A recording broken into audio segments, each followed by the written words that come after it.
नमस्कार दोस्तों, आपका हमारे YouTube चैनल में स्वागत है। पशु परिचर के लिए हमने नई टेस्ट सीरीज चालू की है। 10 दिन में आप पशु परिचर की तैयारी कर सकते हैं। इसमें फर्स्ट रिवीजन द्वारा मॉडल पेपर तैयार किए गए हैं। आप मॉडल पेपर को जल्दी जल्दी 1 या 2 बार 3 बार जितनी बार हो सके फर्स्ट रिवीजन कीजिए और इसमें आप कम समय में अच्छी तैयारी कर पाएंगे। और आपने यदि अगर चैनल को सब्सक्राइब नहीं किया तो चैनल को सब्सक्राइब कर लीजिए, वीडियो को लाइक कीजिए, शेयर कीजिए। अब देखते हैं आज का हमारा अपना मॉडल पेपर। चूजों को अंडे से निकलने के बाद निश्चित ताप पर रखना क्या कहलाता है? यानी कि दोस्तों अंडे में से जब चूजे निकलते हैं उनको निकलने के बाद निश्चित ताप पर रखना क्या कहलाता है? उसको बोलते हैं ब्रूडिंग बोलते हैं दोस्तों, ब्रूडिंग। यहाँ पर ए नंबर का ऑप्शन बिल्कुल सही, ब्रूडिंग। सेकंड नंबर का प्रश्न इसमें देखिए, निम्नलिखित में से कौन सा कथन सही नहीं है? कौन सा कथन सही नहीं है? यहाँ पर देखिए, पाचन एक रासायनिक परिवर्तन है, बिल्कुल सही बात है। प्रकाश संश्लेषण एक रासायनिक परिवर्तन है, ये भी बिल्कुल सही है। श्वसन एक रासायनिक परिवर्तन है, तो दोस्तों ये भी बिल्कुल सही है। क्रिस्टलीकरण एक रासायनिक परिवर्तन है, तो ये इसमें क्या हो जाएगा? गलत हो जाएगा दोस्तों, ठीक है। तो यहाँ पर अपने इसमें डी नंबर का जो ऑप्शन है वो इसका बिल्कुल सही इसमें हो जाएगा। आगे देखिए 3 नंबर का प्रश्न है, दुग्ध वसा का निर्दिष्ट भार या विशिष्ट गुरुत्व कितना होता है? दुग्ध वसा का निर्दिष्ट भार या गुरुत्व विशिष्ट गुरुत्व कितना होता है? तो दोस्तों इसका जो औसत विशिष्ट गुरुत्व है वो होता है दोस्तों 1.032, ठीक है, 1.032। तो यहाँ पर सी नंबर का ऑप्शन राइट आंसर हो जाएगा। वैसे आपको दोस्तों यहाँ पर कोई भी ऑप्शन देखने को मिल सकता है 1.028 से 1.032 तक, ठीक है। ये ऑप्शन इनमें से ही आपको देखने को मिलेगा, यानी कि 1.028 से लेकर 1.032 तक। तो यहाँ पर अपना इसमें राइट आंसर क्या हो जाएगा? सी नंबर का ऑप्शन बिल्कुल सही। आगे देखिए, वीडियो को कितने तापक्रम पर संग्रहित करते हैं? बताइए दोस्तों, कितने तापक्रम पर संग्रहित करते हैं? इसका राइट आंसर हो जाएगा दोस्तों वो है 5 डिग्री सेल्सियस से 69 डिग्री सेल्सियस पर संग्रहित करते हैं। तो यहाँ पर अपना इसमें राइट आंसर हो जाएगा ए नंबर का ऑप्शन बिल्कुल सही, याद रखना। आगे देखिए दोस्तों, यहाँ पे 5 नंबर का प्रश्न है, लंबी पूछ, लटकता हुआ गलकंबल एवं छोटे व मोटे सींग किस गाय की विशेषता है? तो दोस्तों बताइए वो कौन सी गाय है जिसकी लंबी पूंछ होती है, लटकता हुआ गलकंबल होता है, छोटे और मोटे सींग होते हैं? तो दोस्तों यहाँ पर बात हो रही है राठी गाय की। यहाँ पर ए नंबर का ऑप्शन राइट आंसर हो जाएगा। राठी नस्ल की जो गाय है वो दोस्तों उसका जो रंग है वो हल्का सफेद होता है और हल्का लाल रंग होता है, और इसमें काले या दोस्तों लाल धब्बे भी बने हुए होते हैं। राइट आंसर हो जाएगा यहाँ पे ए नंबर ऑप्शन बिल्कुल सही। 6 नंबर का प्रश्न इसमें देखिए, गठीला शरीर, छोटे व मोटे सींग, चौकन्ने खड़े हुए कान किस नस्ल की विशेषता है? गठीला शरीर, छोटे व मोटे सींग, चौकन्ने खड़े हुए कान किस नस्ल की विशेषता है? तो दोस्तों इसका राइट आंसर हो जाएगा वो है इसमें दोस्तों मालवी नस्ल की विशेषता है। यहाँ पर बी नंबर का ऑप्शन बिल्कुल सही हो जाएगा। मालवी विशेषता है दोस्तों ये मालवी नस्ल की, ठीक है, गाय की। तो यहाँ पर बी नंबर ऑप्शन बिल्कुल सही। आगे देखिए यहाँ पे 7 नंबर का प्रश्न है, अयन से प्राप्त दूध के किस भाग में जीवाणुओं की संख्या सबसे अधिक होती है?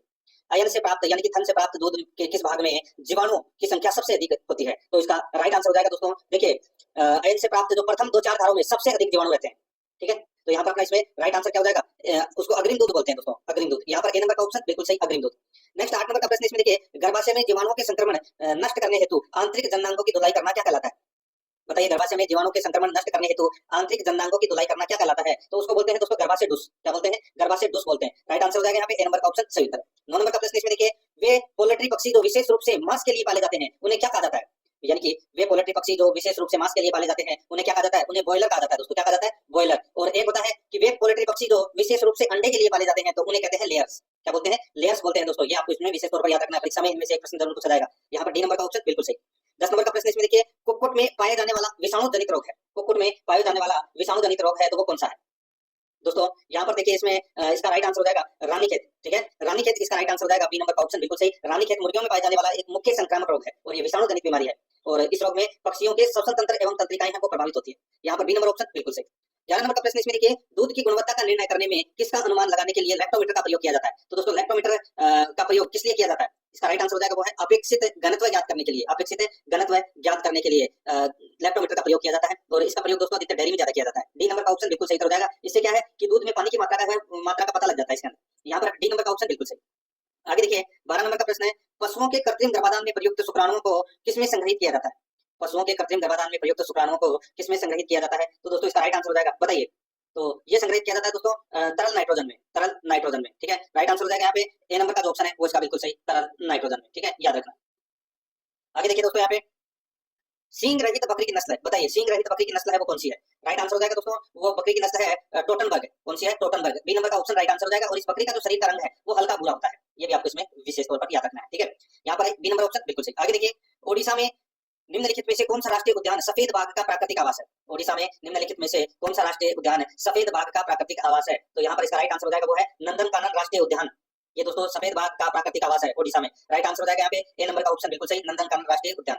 आगे देखिए 15 नंबर का प्रश्न है, निम्नलिखित को सुमेलित कीजिए। सूची फर्स्ट में दोस्तों यहाँ पे उत्पाद दे रखा है और सूची सेकंड में प्रोटीन दे रखा है। अपने को बताना है कि कौन से उत्पाद में कौन सा प्रोटीन पाया जाता है। देखिए दूध में कौन सा प्रोटीन पाया जाता है? तो दोस्तों दूध में केसिन प्रोटीन पाया जाता है।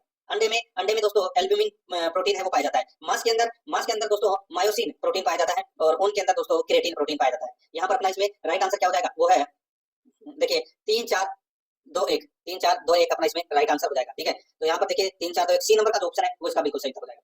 आगे देखिए पश्मीना का संबंध है, बताइए पश्मीना का संबंध है वो किससे है? राइट आंसर हो जाएगा दोस्तों वो है इसमें, देखिए यहाँ पर मैं आपको बताऊं, अंगोरा इसका राइट आंसर हो जाएगा। अंगोरा से प्राप्त होने वाले बालों को दोस्तों पश्मीना कहते हैं। और ये क्या है अंगोरा? तो दोस्तों ये बकरी की नस्ल है ये अंगोरा। ठीक है, और एक नस्ल और है जिसका नाम है दोस्तों छेगू। ठीक है, छेगू छेगू नस्ल से प्राप्त बालों को दोस्तों मोहेयर कहते हैं, मोहेयर कहते हैं। यहाँ पर बी नंबर का ऑप्शन में दे रखा है ना वो, तो यहाँ पर इस प्रश्न का जो राइट आंसर हो जाएगा वो है ए नंबर का जो ऑप्शन है वो इसका बिल्कुल सही। पश्मीना का संबंध किससे है? अंगोरा से। और दोस्तों इससे क्या होता है, ये मैंने अभी आपको बताया, अंगोरा से प्राप्त होने वाले बालों को पश्मीना कहते हैं और इससे अच्छी किस्म के शॉल, स्वेटर और ऊनी वस्त्र है वो बनाए जाते हैं। यहाँ पर ए नंबर ऑप्शन सही था। आगे देखिए 17 नंबर प्रश्न है, निम्न में से सुमेलित नहीं है। निम्न में से सुमेलित नहीं है, एक तरफ पशु है दूसरी तरफ है नाड़ी गति प्रति मिनट है। दोस्तों भैंस की नाड़ी गति प्रति मिनट होती है 40 से 45, तो बिल्कुल सही है। भेड़ की नाड़ी गति यहाँ पर 40 से 50 दे रखी है, गलत हो जाएगा दोस्तों, 70 से 80 होती है भेड़ की नाड़ी गति। ऊंट की नाड़ी गति होती है 28 से 32, ये भी बिल्कुल सही है। सुअर की है 60 से 80, ये भी बिल्कुल सही है। तो यहाँ पर गलत कौन सा हो जाएगा? बी नंबर का ऑप्शन, तो इसमें बी नंबर ऑप्शन सही हो जाएगा। आगे देखिए सर्रा बीमारी का कारण है, तो दोस्तों ये सर्रा क्या है? तो ये पशुओं में होने वाली बीमारी है। इसके अंदर क्या होता है कि दोस्तों पशु को तेज बुखार रुक रुक कर आता है, जिसमें पशु क्या है कि चक्कर काटता है और उत्तेजित हो जाता है। तो यहाँ पर अपना इसमें राइट आंसर क्या हो जाएगा? वो है प्रोटोजोआ द्वारा ये रोग होता है। राइट आंसर हो जाएगा यहाँ पे सी नंबर का ऑप्शन बिल्कुल सही हो जाएगा। आगे देखिए यहाँ पे 19 नंबर का प्रश्न है, लंपी रोग से संबंधित सत्य कथन है। दोस्तों देखिए यहाँ पे LSDV ये देखिए मवेशियों के power box lumpy skin disease virus के संक्रमण के कारण होता है। ठीक है, यानी कि LSD मवेशियों के pox virus lumpy skin disease virus के संक्रमण से होता है, बिल्कुल सही बात है। यह रोग मुख्य रूप से पशुओं के बीच मच्छरों और मक्खियों जैसे कीड़ों के काटने से फैलता है, बिल्कुल सही है। यह रोग में पशुओं की त्वचा में गांठे या गांठदार चकत्ते बन जाते हैं, बिल्कुल सही बात है। तो यहाँ पर अपना इसमें राइट आंसर हो जाएगा उपरोक्त सभी, डी नंबर का ऑप्शन बिल्कुल सही हो जाएगा। और दोस्तों ये वायरस है, ये एक जानवर से दूसरे जानवर में फैलता है। राइट आंसर हो जाएगा डी नंबर ऑप्शन बिल्कुल सही। आगे देखिए आफरा रोग संबंधित है। आफरा क्यों होता है? आफरा दोस्तों आफरा आना यानी कि दूषित भोजन या ज्यादा गीला भोजन खा लेता है पशु, तो दोस्तों पशु के शरीर के अंदर अपशिष्ट गैसें हैं वो इकट्ठी हो जाती है, तो ये आफरा आ जाता है। तो यहाँ पे रुमेन में गैस इकट्ठी होने से दोस्तों ये आफरा रोग होता है। यहाँ पर ए नंबर का ऑप्शन बिल्कुल सही उत्तर इसमें हो जाएगा। जुगाली करने वाले पशु को अगर अधिक गीला चारा खा लेते हैं तो भी दोस्तों ये हो जाती है, पेट में दूषित गैसें बन जाती है, carbon dioxide, hydrogen sulphide, nitrogen, ऐसी गैसें हैं वो इकट्ठी हो जाती है। ठीक है, और उससे क्या होता है कि पेट तन जाता है दोस्तों। राइट आंसर हो जाएगा यहाँ पे ए नंबर ऑप्शन सही था। 21 नंबर का प्रश्न इसमें देखिए पशु प्लेग रोग में प्रभावित अंग है। पशु प्लेग रोग में प्रभावित अंग है तो वो कौन सा है? तो दोस्तों पशु प्लेग ये वायरस जनित संक्रामक रोग है, वायरस जनित संक्रामक रोग है और इससे प्रभावित अंग दोस्तों आहार नाल है। यहाँ पर ए नंबर का ऑप्शन बिल्कुल सही, आहार नाल। 22 नंबर का प्रश्न इसमें देखिए मुर्गियों में चेचक रोग का रोग कारक है। मुर्गियों में चेचक रोग का रोग कारक है तो वो कौन सा है? दोस्तों इसका राइट आंसर हो जाएगा वो है दोस्तों देखिए बोरिलियोटा एवियम। बोरिलियोटा एवियम ये मुर्गियों में चेचक रोग का रोग कारक है। यहाँ पर बी नंबर का जो ऑप्शन है वो इसका बिल्कुल सही उत्तर इसमें हो जाएगा, याद रखना। ठीक है, आगे देखिए यहाँ पे 23 नंबर का प्रश्न है, निम्न में से किस रोग में पशुओं में कैल्शियम का स्तर कम हो जाता है? बताइए किस रोग में पशुओं में कैल्शियम का स्तर कम हो जाता है? तो यहाँ पर इसका राइट आंसर हो जाएगा वो है इसमें दोस्तों दुग्ध ज्वर में। ठीक है, राइट आंसर हो जाएगा बी नंबर ऑप्शन बिल्कुल सही, दुग्ध ज्वर। ठीक है, और ये एक है चयापचयी रोग है जो गाय भैंसों के ब्याने के कुछ समय पहले या ब्याने के कुछ समय बाद ये होता है। ठीक है, और इसमें पशु के शरीर में कैल्शियम की भारी कमी हो जाती है। राइट आंसर हो जाएगा यहाँ पे बी नंबर ऑप्शन सही था। 24 नंबर प्रश्न है, पशुओं के छालों एवं घावों पर लगाया जाता है, क्या लगाया जाता है? दोस्तों पशुओं के छालों एवं घावों पर कपूर का दोस्तों एक जीवाणुरोधक पाउडर होता है उसको लगाया जाता है। राइट आंसर हो जाएगा यहाँ पे देखिए कपूर, फिटकरी और बोरिक अम्ल ये सभी लगाए जाते हैं दोस्तों। राइट आंसर हो जाएगा ये पाउडर के अंदर कपूर होता है, फिटकरी होती है, जिंक ऑक्साइड होती है, कार्बोलिक अम्ल होता है, ठीक है, बोरिक अम्ल होता है। तो यहाँ पर इसका राइट आंसर हो जाएगा उपरोक्त सभी, डी नंबर ऑप्शन बिल्कुल सही। आगे देखिए यहाँ पे 25 नंबर का प्रश्न है, पिंजरा प्रणाली के अंतर्गत प्रचलित पिंजरे की किस्म है। पिंजरा प्रणाली के अंतर्गत प्रचलित पिंजरे की किस्म है दोस्तों, इसका राइट आंसर क्या हो जाएगा? देखिए पिंजरे की 4 किस्म होती है। ठीक है, जिसमें flat deck, tier step, double deck और ट्रिपल डेक। तो यहाँ पर इसमें देखिए tier step, triple deck, flat deck, तो यहाँ पे इसका राइट आंसर हो जाएगा उपरोक्त सभी, डी नंबर का ऑप्शन बिल्कुल सही। 26 नंबर का प्रश्न इसमें देखिए दूध का तापमान ज्ञात किया जाता है। दूध का तापमान ज्ञात किया जाता है तो दोस्तों इसका राइट आंसर हो जाएगा वो है इसमें देखिए दूध का जो तापमान है, ठीक है, वो ज्ञात किया जाता है दोस्तों फ्लोटिंग डेयरी थर्मामीटर। तो यहाँ पर इसमें राइट आंसर हो जाएगा ए नंबर का ऑप्शन बिल्कुल सही। फ्लोटिंग डेयरी थर्मामीटर एक विशेष प्रकार का बना हुआ थर्मामीटर है जो कि दूध का तापमान ज्ञात करने के लिए काम में लिया जाता है। यहाँ पर ए नंबर ऑप्शन सही था। आगे देखिए निम्नलिखित में से कौन सा राष्ट्रीय उद्यान कश्मीरी हिरण का प्राकृतिक आवास है? कश्मीरी हिरण का प्राकृतिक आवास है वो है दोस्तों दाचीग्राम राष्ट्रीय उद्यान। दाचीग्राम राष्ट्रीय उद्यान ये कश्मीरी हिरण का प्राकृतिक आवास है। कहाँ पर है दाचीग्राम राष्ट्रीय उद्यान? तो ये जम्मू कश्मीर में, सी नंबर ऑप्शन बिल्कुल सही। आगे देखिए दुग्ध पाश्चुरीकरण की निम्न ताप दीर्घकाल विधि में दूध को गर्म किया जाता है। दोस्तों दूध को गर्म किया जाता है, इसका राइट आंसर हो जाएगा वो है दोस्तों इसमें बताइए। तो इसका जो राइट आंसर हो जाएगा वो है दोस्तों 145 डिग्री फारेनहाइट पर 20 मिनट तक दोस्तों गर्म करने के बाद है वो ठंडा कर सकते हैं। तो यहाँ पर देखिए 30 मिनट दे रखा है, ठीक है, 145 डिग्री फारेनहाइट पर 30 मिनट तक गर्म किया जाता है। राइट आंसर हो जाएगा यहाँ पे ए नंबर का ऑप्शन बिल्कुल सही हो जाएगा। आगे देखिए यहाँ पे रावी किस पशु की नस्ल है? दोस्तों रावी नदी भी है, ठीक है, और ये एक भैंस की नस्ल है दोस्तों रावी। राइट आंसर हो जाएगा यहाँ पे भैंस की नस्ल है, बी नंबर का ऑप्शन बिल्कुल सही। नेक्स्ट आगे देखिए 30 नंबर का प्रश्न है, मशीन द्वारा दुग्ध दोहन विधि का दोष क्या है? तो दोस्तों मशीन द्वारा दुग्ध दोहन विधि का दोष क्या है? तो दोस्तों इसका दोष है कि यदि समय पर मशीन बंद नहीं हुई तो खून भी निकल आएगा। ये है दोस्तों मशीन का दोष। तो यहाँ पर अपना इसमें right answer C number option बिल्कुल सही। आगे देखिए, भारत में कौन सा वन्यजीव अभयारण्य अत्यधिक लुप्त प्राय ग्रेट इंडियन बस्टर्ड का घर है? भारत में कौन सा वन्यजीव अभयारण्य अत्यधिक है लुप्त प्राय ग्रेट इंडियन बस्टर्ड का घर है? तो इसका जो राइट आंसर हो जाएगा वो है दोस्तों इसमें कौन सा? तो इसका सही उत्तर हो जाएगा दोस्तों, बताइए। तो वो है डेजर्ट राष्ट्रीय उद्यान। तो यहाँ पे राइट आंसर हो जाएगा बी नंबर का ऑप्शन बिल्कुल सही, राष्ट्रीय मरु उद्यान। ठीक है, कहाँ पर है? तो दोस्तों जैसलमेर बाड़मेर क्षेत्र में फैला हुआ है। राइट आंसर हो जाएगा यहाँ पे बी नंबर का ऑप्शन बिल्कुल सही।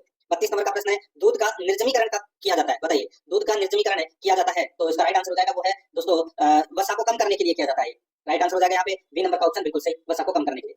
आगे देखिए दोस्तों, यहाँ पे 33 नंबर का प्रश्न है, मुर्गी फार्म पर उपयोग किए जाने वाले उपकरण है।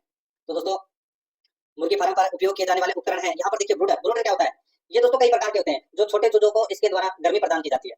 और देखिए यहाँ पे एक होता है ब्रूडर गार्ड, ठीक है, और एक है दोस्तों यहाँ पर देखिए फीड हॉपर भी होता है, ठीक है, और लेइंग नेस्ट भी होता है। तो यहाँ पर अपना इसमें राइट आंसर क्या हो जाएगा? वो है डी नंबर का ऑप्शन बिल्कुल सही। ये सभी उपकरण होते हैं दोस्तों। राइट आंसर हो जाएगा डी नंबर ऑप्शन सही। 34 नंबर का प्रश्न है, निम्न में से गलत सुमेलित है। दोस्तों गलत सुमेलित कौन सा है वो अपने को यहाँ पर बताना है।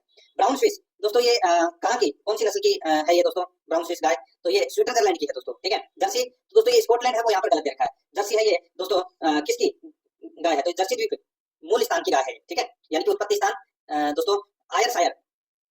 देखिए यहाँ पे क्या पूछा है? गलत सुमेलित। तो ब्राउन स्विस हो जाएगा दोस्तों इसमें स्विट्जरलैंड, और आयरशायर हो जाएगा दोस्तों स्कॉटलैंड। बिल्कुल सही है, ठीक है, आयरशायर का स्कॉटलैंड है, बिल्कुल सही है। होलिस्टीन, दोस्तों होलिस्टीन यहाँ पर देखिए होलिस्टीन फ्रीजियन ये डेनमार्क दे रखा है, इसमें ये गलत हो जाएगा। रेंडेन जो नस्ल की जो गाय है, ठीक है, उसका मूल स्थान माना जाता है डेनमार्क, ठीक है, और ये होलिस्टीन फ्रीजियन है, इसका जो मूल स्थान है वो हॉलैंड माना जाता है। यहाँ पे डेनमार्क इसमें गलत दे रखा है।